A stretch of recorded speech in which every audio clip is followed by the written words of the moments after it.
2026년 1월 17일 쉐빙선 폴라스타 폴라스타가 남쪽으로 로스해를 가르며 남하한다. 남극 해안에서의 늘 하던 보급 임무, 바로 그 임무를 그는 반세기 동안 해왔다.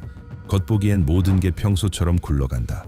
그러다 교신으로 불안한 호출이 들어오는 순간까지 크루즈 선박이 팩아이스에 끼어 움직이지 못한 채 8마일 거리에서 갇혀있다. 승선 인원은 약 400명. 얼음은 사방에서 압력을 가하며 이미 물리적으로 선체를 구겨 짓누른다. 마치 바이스가 조여 오듯 배를 조인다. 그리고 현실은 단단해진다.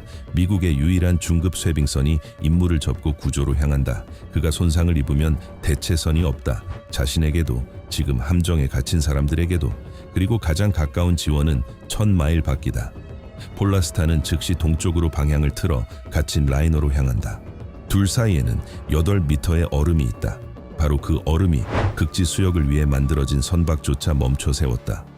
8마일이라는 말이 별것 아닌 것처럼 들릴지 몰라도 승조원은 시간 안에 도착하기 위해 거의 불가능에 가까운 장애물들을 연쇄적으로 뚫고 지나가야 한다. 불과 몇 시간 전만 해도 승객들은 맥모도 드라이밸리에서 헬리콥터에서 내려섰다. 사설 투어, 럭셔리, 급의 남극. 하지만 저녁이 되자 팩아이스가 이동했고 얼음 들판들이 서로 맞물렸으며 배수량 17,000톤의 탐험 요트는 그저 움직임을 멈췄다. 바다에는 이를 위한 단어가 있다. 베셋. 이것은 조금 막혔다가 아니다. 이것은 뜻한다. 얼음이 선체를 사방에서 감싸며 천천히 주먹을 쥐듯 점점 조여온다는 것. 그리고 중요한 점. 이건 길을 잘못 든 평범한 크루즈선이 아니다. 세닉 이클립스 2는 승객선이 받을 수 있는 최고 수준의 빈급 등급을 갖고 있다. 강화 선체, 확대된 스테빌라이저, 아지무스 스러스터 아지포드, 헬리콥터 2대, 잠수정 버틀러가 딸린 스위트 114개. 티켓이 6자리 금액이라면 배는 얼음을 견디게 만든다. 하지만 이번에는 버티지 못했다. 그리고 스코어드, 그래서 폴라스타가 나선다. 폴라스타는 1976년 1월 17일에 취역했다. 정확히 50년 전, 바로 그날, 바로 오늘. 길이 390피트, 배수량 13,000톤, 출력, 추진축 기준 75,000마력. 지구에서 가장 강력한 비핵 추진 쇄빙선들 중 하나다. 보통 선박은 얼음을 피해간다. 이 배는 얼음을 정면으로 뚫고 가도록 설계됐다. 선수 뱃머리가 얼음 가장자리에 부딪히고 그때부터 작업은 싸움처럼 시작된다. 쇄빙선은 칼로 빵을 자르듯 얼음을 자르지 않는다. 그는 약 30도의 각도로 얼음 위를 기어 올라간다. 이것은 램프다. 전진 운동을 아래로 누르는 압력으로 바꾼다. 13,000톤이 얼음 위에 올라탄다. 그리고 그 다음엔 중력이 작동한다. 얼음이 쩍 하고 갈라지고 균열이 퍼지며 선체가 꺼져 들어가 길을 눌러 만들고 다시 같은 사이클을 반복한다. 올라갔다, 부쉈다, 꺼졌다, 지나갔다, 그리고 다시. 조타실은 충격으로 떨린다. 선체는 신음한다. 승조원은 온몸을 긴장시킨다. 이것은 아름다운 항해가 아니다. 이것은 떠다니는 공성추다. 이 이야기 전체가 성립하지 않게 만드는 디테일이 하나 있다. 극저온에서 일반 탄소강은 취성이 커져 충격 한 번에 금이 가거나 파단될 수 있다. 그리고 선수로 얼음을 때려 부수는 배에겐 그건 사형 선고다. 폴라스타의 선체는 니켈, 크롬, 망간으로 강화된 미세압 금강으로 만들어졌다. 다른 금속들이 유리처럼 행동하기 시작하는 온도에서도 점성과 강도를 유지하도록 설계됐다. 선수와 선미에서 외판 두께는 1과 4분의 3인치다.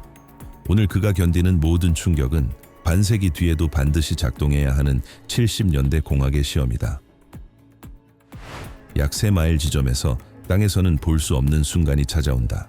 얼음 위에서 의사결정을 내리는 사람은 조타실에 서 있지 않다. 빙상 파일럿은 상부 조종실, 수면에서 100피트가 넘는 높이, 대략 10층 높이의 온열 조종실에 있다. 원형 시야와 완전한 조종권을 갖춘 자리다. 위에서 보면 얼음 들판은 전혀 다르게 읽힌다. 보이는 것들, 팩아이스의 압축선, 얼음 들판들이 서로를 밀어붙이는 곳, 두께를 드러내는 색의 차이, 어두운 수로, 열린 물의 틈, 그리고 무엇보다 아래에서는 작은 둔덕처럼 보이지만 위에서는 진짜 벽처럼 보이는 압력 융기, pressure ridge. 빙상 파일럿은 압력 아래에서 얼음이 어떻게 행동하는지, 어디가 약한지, 어디가 갈라질지, 어디가 쇠빙선조차 멈춰 쓸지 이해하는 전문가다. 그는 얼음 들판이 말해주는 것을 따라 실시간으로 길을 고른다. 그리고 지금 들판이 말하는 건 하나뿐이다. 스캐니크 이클립스 2의 시간이 다 되어간다. 크루즈 선박을 둘러싼 팩을 조이는 압력은 쉐빙선에도 작용한다. 폴라스타가 길을 뚫는 매 시간마다 라이너의 선체는 더 큰 하중을 받는다. 그리고 앞에는 압력 융기 프레셔 리치가 있다. 바람과 해류가 빙편을 층층이 쌓아 벽을 만들 때 생기는 것. 그런 벽은 주변 팩보다 2배 더 두꺼울 수도 있다. 폴라스타는 속도를 유지한 채 그 벽으로 들어간다. 선수는 올라탄다. 무게가 앞으로 쏠린다. 그런데 얼음이 버틴다. 속도가 죽는다. 배가 가라앉듯 주저앉고 멈춘다. 빙상 파일럿은 즉시 각도를 바꾼다. 표면이 더 얇아 보이는 왼쪽 라인을 잡는다. 폴라스타는 후진하고 가속해 다시 우다르, 충돌로 들어간다. 선수는 올라가고 얼음은 한순간 저항하다가 무너진다. 압력 융기는 갈라지고 끄쩍하는 소리는 조타실 날개에서도 들릴 정도다. 쇠빙선은 틈을 뚫고 다시 전진한다. 목표까지 5마일. 리듬이 돌아온다. 올라갔다. 부쉈다. 꺼졌다. 밀고 나갔다. 반복. 하지만 시간은 잃었고 크루즈선 주변의 얼음은 기다리지 않는다. 계속 조여온다. 이제 매 미터는 선체의 금속만으로 치르는 게 아니다. 안쪽에 숨은 것, 50년 된 기관 지휘관으로도 치른다. 그리고 지금 그 기관을 한계로 몰아넣게 된다. 처음 몇 마일 동안 쇠빙선은 디젤 출력으로 간다. 알코 디젤 6대가 발전기를 돌린다. 발전기는 3개의 추진축에 달린 전기 모터를 먹인다. 약 18,000마력. 그리고 핵심 포인트, 모터는 프로펠러와 직접 연결되어 있지 않다. 바로 이 단절이 살린다. 일반 선박에서는 엔진이 기계 장치로 프로펠러에 연결된다. 날개 하나가 단단한 얼음을 물면 충격 토크가 즉시 축과 기어를 타고 역류한다. 결과 톱니가 나가고 균열이 생기고 커플링이 부러지고 특히 두꺼운 얼음에서는 추진축 자체가 부러지기도 한다. 나쁜 한 번의 우다르, 그리고 너는 멈춘다. 하지만 폴라스타에서는 전기 계통이 그런 피크를 순식간에 눌러버리고 모터는 기계식이 받았을 파괴적 역충격을 그대로 받지 않는다. 그런데 대략 5번째 마일 즈음부터 얼음이 달라지기 시작한다. 쇠빙선이 크루즈선 주변의 압축 구역에 가까워질수록 들판은 더 조밀해진다. 세닉 에클립스 2를 가둔 그 힘이 주변 모든 것을 더 빽빽하게 만든다. 디젤은 밀어붙이지만 쇠빙선은 느려진다. 매 우다리 부수는 양이 줄어든다. 얼음이 항복하기 전까지 선수는 더 오래 표면 위에 머문다. 빙상 파일럿은 위에서 그것을 본다. 얼음색이 회사에게서 흰색으로 그리고 푸른빛으로 바뀐다. 더 조밀하고 더 두꺼운 팩의 신호. 디젤만으로는 더는 못 간다. 그리고 바로 그 순간 완전히 다른 힘이 켜진다. 폴라스타를 자기 시대의 괴물로 만들었던 그 힘.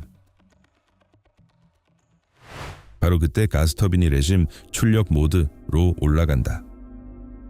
프렛 앤드 휘트니, FT4A12 3기, 항공 엔진, 헬리콥터 같은 군용 장비에 들어가는 동계 동력 장치와 같은 계열이다. 이것들이 켜지면 쇠빙선은 18,000에서 75,000 마력으로 뛰어오른다. 차이는 조타실에서도 들린다. 차이는 선체 전체로 느껴진다. 폴라스타는 마치 가슴 가득 숨을 들이마시고 더 무거운 팩으로 돌진한다. 불과 반분 전까지만 해도 기어가게 만들던 얼음을 밀어내며 전진한다. 하지만 그 힘에는 대가가 있다. 가스터빈은 연료를 너무 빨리 태워서 계속 켜두면 탱크를 몇 번의 항해 만에 먹어 치울 수 있다. 그래서 승조원은 주행 중에 모드를 균형 잡는다. 디젤, 완만한 구간에서 터빈, 얼음이 정말 사나워질 때, 그리고 이 결정을 다음 구간마다 다시 내려야 한다. 빙상 파일럿이 백앤람, 후진 후 돌진, 후퇴하고 다시 들이받기을 명령한다. 압축된 단연빙 구간에선 뒤로 물러나 가속을 붙여 다시 우달해야 한다. 대부분의 선박에서 후진은 엔진을 멈추고 반대 방향으로 다시 올리는 일이다. 시간, 마모, 불필요한 위험, 특히 50년 된 배에선 더 그렇다. 하지만 여기서는 다르다. 승조원은 정지 없이 프로펠러 날개 피치를 바꾼다. 추력이 즉시 뒤집힌다. 쇠빙선은 빠르게 뒤로 물러났다가 곧바로 다시 앞으로 밀어붙인다. 그리고 엔진은 단 한순간도 회전을 멈추지 않는다. 팩아이스에서는 이게 모든 것을 결정한다. 8마일의 거리에서 수백 번 반복되는 후진 가속 우다르 사이클 속에서 이것이 버티는 추진계와 자기 자신을 찢어버리는 추진계를 가른다. 하지만 이 방식에도 반대편이 있다. 프로펠러 허브 메커니즘은 복잡하고 얼음과의 접촉은 그것을 깎아먹는다. 그래서 이런 전개가 끝날 때마다 폴라스타는 도크로 들어간다. 허브를 떼어내 점검하고 재조립하고 사실상 다시 살려낸다. 수명 연장의 마지막 해 마리 아일랜드에서 승조원은 3개의 프로펠러를 전부 통째로 교체했다. 남극의 얼음 50에이커는 어떤 부품도 멀쩡히 빠져나오기에 너무 많은 양이다. 갈수록 선체는 더 힘들어진다. 크루즈선 주변의 압축 구역이 앞쪽 팩을 끌어당겨 조인다.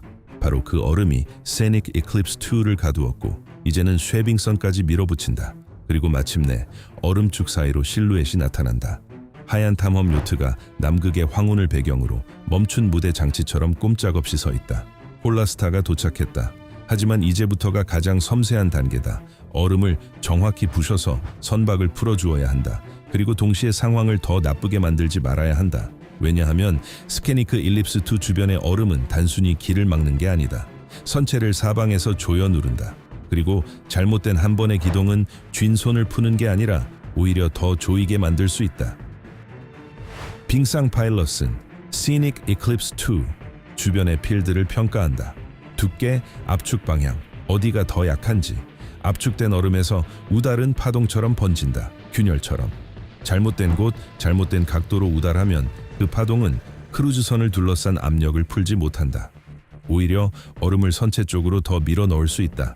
이건 주먹을 펴려다가 오히려 손가락을 더 꽉 쥐게 만드는 움직임을 하는 것과 같다. 그래서 파일럿은 압축의 무늬를 읽고 최소한의 위험으로 최대한의 압력을 덜어낼 접근선을 고른다. 그리고 그렇다. 여기서는 여전히 더 나빠질 수 있다. 남극의 팩 속에 끼인 배는 조용히 예인선을 기다리는 배가 아니다. 얼음은 살아있고 움직이고 계속 밀어붙인다. 압력이 충분히 오래 지속되면 선체를 변형시킬 수 있다. 1915년 팩 아이스가 셰클턴의 엔듀런스를 짓눌러 부셨던 것처럼 엔듀런스도 얼음을 염두에 두고 지었다. 하지만 시닉 이클립스 2는 Ice Strengthened, 얼음을 통과하기 위해 강화된 선박, EG, Ice Hardened, 팩의 장기 포위 압박을 견디도록 만든 선박이 아니다. 그는 팩을 지나가도록 만들어졌지 그 안에 서서 천천히 조여오는 압박을 견디도록 만들어진 것이 아니다. 배에는 헬리콥터 2대가 있다. 하지만 인프라가 전무하고 가장 가까운 지원이 1000마일 떨어진 남극 해빙 위로 400명이 넘는 사람들을 헬리콥터로 대피시키는 것을 상상해보라. 가장 가까운 항구는 뉴질랜드, 그리고 구조의 창은 좁아진다. 얼음 들판을 조이는 바람과 해류는 사라지지 않았고 멈출 생각도 없다. 스케니크 이클립스 2가 이 얼음 속에 머무르는 매 시간은 그 움켜짐을 더 단단하게 만든다. 폴라스타가 배를 풀어내지 못하면 다음 단계는 명확하지 않다. 솔직히 말해 다음 단계는 거의 없다. 미국에는 중급 쇄빙선이 하나뿐이다. 그는 이미 여기 있다. 그러니 반드시 이것이 성공해야 한다. 폴라스타는 세닉 이클립스 2의 우현을 따라 접근한다. 너무 가까워서 양쪽 갑판의 승조원들이 서로를 볼 수 있을 정도다. 쇄빙선은 첫 번째 통로를 만든다. 닫힌 선박과 평행하게 채널을 부셔 한쪽이라도 압력을 빼기 위해서다. 얼음이 갈라지고 벌어지고 현측을 따라 물이 나타난다. 불과 몇 초 전까지만 해도 한 덩어리 모노리트였던 곳에 몇 시간 만에 처음으로 크루즈선은 최소한 한쪽에서라도 공간을 얻는다. 스케닉 일립서 2는 빠져나오려 애쓴다. 추진, 후진, 전진. 아지무스 시스템이 물을 휘젓고 선장은 쇄빙선이 막 뚫어준 좁은 회랑에서 선체를 흔들어 본다. 배가 움직인다. 조금 뒤로, 조금 앞으로 틈을 넓히려 한다. 하지만 팩은 여전히 세 방향에서 그를 잡고 있다. 그리고 압력은 폴라스타가 왔다고 해서 사라지지 않는다. 쇄빙선이 방금 만든 채널은 이미 다시 조여오기 시작한다. 주변 필드가 안쪽으로 밀어넣는다. 한 번의 통과는 한 축에서 압력을 풀었을 뿐 즉시 다시 닫히기 시작했다. 직선 하나로는 해결되지 않는다. 한 번의 통과로는 부족하다. 그래서 선장은 접근 방식을 바꾼다. 폴라스타는 크게 선회하고 세닉 이클립스 2를 완전히 둘러싸는 원을 그리기 시작한다. 또 하나의 채널이 아니라 배를 붙잡고 있는 얼음 방패 전체를 깨는 링이다. 채널은 한 방향에서 압력을 덜어주고 다시 닫힌다. 링은 필드의 연속성을 통째로 부순다. 선체를 붙잡던 하나의 거대한 판 대신 얼음은 독립적으로 움직이고 회전할 수 있는 수십 개의 조각으로 바뀐다. 조각들이 따로 살기 시작하면 그때서야 크루즈선의 추력이 그것들을 밀어내고 빠져나갈 기회를 얻는다. 이건 이론이다. 이제 13,000톤의 쇠빙선이 그것을 현실로 바꿔야 한다. 게다가 사람을 태운 선박을 중심으로 한 번의 항로 실수로도 부서진 얼음의 벽을 크루즈선 선체로 밀어 넣을 수 있는 거리에서 원을 그리며 돌아야 한다. 첫 번째 원은 필드를 깨뜨리지만 완전히 파괴하진 못한다. 얼음은 갈라졌다. 하지만 놓아주지 않았다. 조각들이 너무 크고 여전히 주변 팩 전체 압력에 의해 서로 너무 단단히 눌려있다. 크루즈선에게는 더 작은 조각과 그 조각들이 흩어질 공간이 필요하다. 폴라스타는 방향을 키우고 두 번째, 더 큰 링을 돈다. 세닉 에클립스 2 선체에서 더 먼 곳에 얼음을 부셔 안쪽 조각들이 비켜갈 여지를 만든다. 이 원은 시간이 더 든다. 얼음이 더 많고 거리가 더 길고 일이 더 많다. 그리고 그 시간 내내 승조원은 파악해야 한다. 균열이 안쪽으로 충분히 전파되어 여전히 선체를 조이고 있는 얼음에 닿고 있는가. 조타실의 지휘관과 빙상 파일럿은 속도, 침노, 거리 강역을 계속해서 말로 확인한다. 너무 가깝다면 쇠빙선의 움직임이 무거운 빙편을 크루즈선 현측으로 밀어 넣는다. 너무 멀다면 균열이 멈추고 목표에 닿지 않는다. 기동은 극도로 어렵지만 다른 선택은 없다. 두 번째 원이 끝나자 필드는 얼음 자갈처럼 변한다. 느슨하고 잘게 부서지고 단단히 조이는 대신 움직일 수 있는 상태. 그러나 자갈이 곧 자유는 아니다. 이제 크루즈선은 그 속을 헤쳐나가야 한다. 그리고 아지팟이 이 조각들을 밀어내지 못하면 폴라스타는 또 한 번 더 돌거나 더 밀어야 한다. 왜냐하면 추가로 늘어나는 매부는 주변 팩이 다시 안쪽으로 밀어붙일 시간이다. 세닉 에클립스 2가 움직이기 시작한다. 추진, 후진, 그리고 전진. 부서진 얼음이 선체를 따라 밀려나가고 아지무스 추력이 조각들을 옆으로 쳐낸다. 배는 자신의 둥지에서 빠져나와 방향을 틀고 폴라스타 뒤에 생긴 잘게 부순 얼음의 띠로 들어간다. 팩이 닫혀버린 순간 이후 처음으로 크루즈선은 자력으로 항해한다. 하지만 위험은 아직 끝나지 않았다. 폴라스타는 북쪽으로 선회하고 열린 바다로 가는 길을 자르기 시작한다. 그들과 개수역 사이에는 팩 아이스사 해리 해상 마일가 남아있다. 사해리는 대수롭지 않게 들리지만 기억해야 한다. 매 야드가 부서져야 한다. 크루즈선은 뒤를 따라 쇠빙선이 남긴 얼음죽을 헤치며 항진한다. 브레시 아이스, 즉 파쇠빙, 쇠빙선이 남기는 부서진 조각들의 혼합물 속으로. 이런 얼음은 구조적 강도가 없다. 느슨하고 찢어지고 하나의 필드로 결속되지 않는다. 그래서 강화 선체를 가진 크루즈선은 앞서 그를 가뒀던 그 고통 없이 그 속을 지나갈 수 있다. 하지만 이제는 물리학과의 경주다. 이곳의 물은 열을 아주 빠르게 잃는다. 새 얼음은 휘저어진 수면 위에서 몇 시간 안에 형성되기 시작한다. 폴라스타가 만든 채널은 이미 뒤에서 다시 얼기 시작한다. 아주 얇은 새 얼음의 잎들이 물 위로 뻗는다. 마치 오케안이 스스로 그 균열을 닫으려는 것처럼. 크루즈선은 뒤처질 수 없다. 조금이라도 속도가 떨어지면 통로는 좁아지기 시작한다. 그리고 너무 좁아지면 스캐닉 일립스 2는 다시 새 얼음 앞에 서게 된다. 이전보다 얇지만 매분 두꺼워진다. 좁아지는 채널은 쉽게 닫히는 채널이 된다. 그리고 닫히는 채널은 다시 함정이 된다. 그들은 방금 그런 함정에서 겨우 빠져나왔다. 폴라스타는 속도를 유지한다. 채널이 작동할 만큼 충분히 빠르게, 그리고 뒤따르는 배가 간격을 잃지 않을 만큼 충분히 일정하게. 이것은 두 선박이 말 그대로 동시에 얼음을 읽어야 가능한 균형이다. 사해리, 그리고 얼음은 점점 성기게 된다. 팩이 약해지고 빙편 사이의 강역이 넓어진다. 처음엔 피트에서 야드로, 그 다음엔 선박끼리 단위로, 그리고 스캐니크 일립서 2는 열린 물로 나온다. 하지만 축하할 시간은 없다. 바로 지금 폴라스타는 이미 다시 남쪽으로 방향을 돌리고 있다. 맥머도 해협을 향해. 그곳에서는 여전히 얼음을 잘라 길을 내야 한다. 그래야 미국의 과학이 이 대륙에서 또 한 해 계속 돌아갈 수 있다.